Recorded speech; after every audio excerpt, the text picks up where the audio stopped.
Check this out. It's a story that we told you about last year where the Central County Zoo helped incubate and hatch these eggs of sea heck, also known as Guam kingfishers.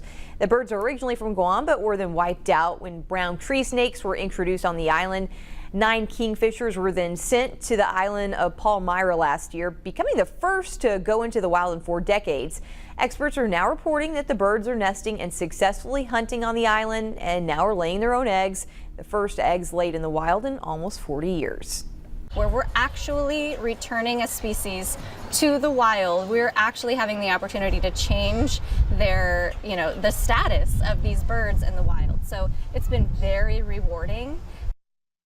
The Central County Zoo announces more eggs will be transferred to Wichita to be hatched in hopes of delivering another group to the wild.